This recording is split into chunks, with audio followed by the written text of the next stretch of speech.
Hi friends, ఈ వీడియోలో అయితే వాహన మిత్రికి సంబంధించినటువంటి అప్డేట్స్ చెప్తానండి.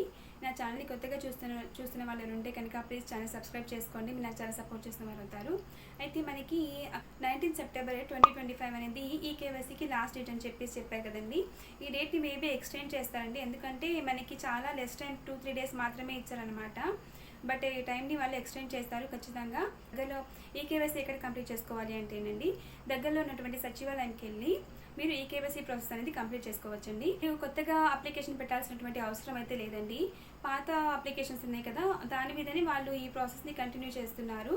అయితే అక్టోబర్ 1కి వాళ్ళు 15,000 రూపాయలు ఎవరికైతే ఓన్ ఆటో కానీ ట్యాక్సీ కానీ మ్యాక్సీ క్యాబ్ కానీ ఉంటాయో వీళ్ళ పేరు మీద ఓనర్ కమ్ డ్రైవర్ వీళ్ళే అయి ఉండాలండి. అప్పుడు మాత్రమే ఈ పథకానికి మీరు అర్హులు అన్నమాట కదండి. ఈ కేవైసీ ఎక్కడ కంప్లీట్ చేయాలి అంటే మనం దగ్గరలో ఉన్నటువంటి సచివాలయానికి వెళ్ళేసి ఈ కేవైసీ కంప్లీట్ చేసుకోవాలండి.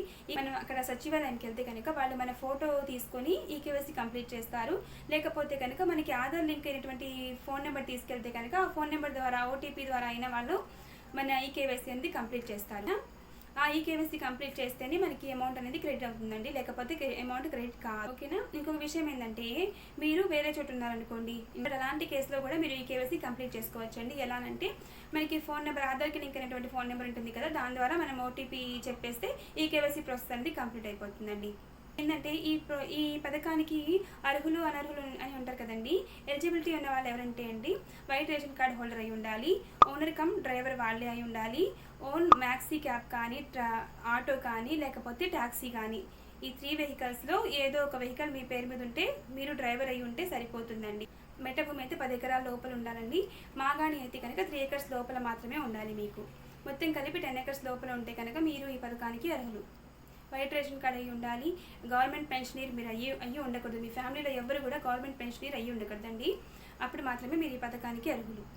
ఓకేనా. ఇప్పుడు అనర్హులు అంటే మీకు ఎలా డిక్లేర్ చేస్తారు, ఎలిజిబుల్ అని చెప్పేసి చెప్తారు కదా వాళ్ళు, అది ఎలా డిక్లేర్ చేస్తారంటేనండి 6 months యావరేజ్ కరెంట్ బిల్ వచ్చేసి మీకు 300 యూనిట్స్ లోపల రావాలి. 300 యూనిట్స్ క్రాస్ అయితే కనుక మీరు ఈ పథకానికి అనర్హులు అనమాట. ఓకేనా.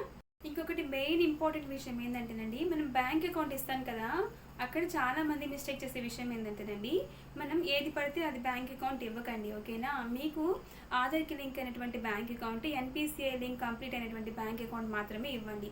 అప్పుడు మాత్రమే ఎటువంటి ఇబ్బంది లేకుండా మీ బ్యాంక్ అకౌంట్లో అమౌంట్ అనేది క్రెడిట్ అవుతుంది. ఇది మాత్రం గమనించండి ఖచ్చితంగా. ఈ పథకానికి సంబంధించి మీకు ఫుల్ డీటెయిల్ వీడియో కావాలంటే ఇక్కడ లింక్ ఇచ్చాను చూడండి. ఆ లింక్ మీద క్లిక్ చేస్తే కనుక మీకు మొత్తం డీటెయిల్స్ అనేది క్లియర్గా అర్థమవుతుంది. Thank you so much.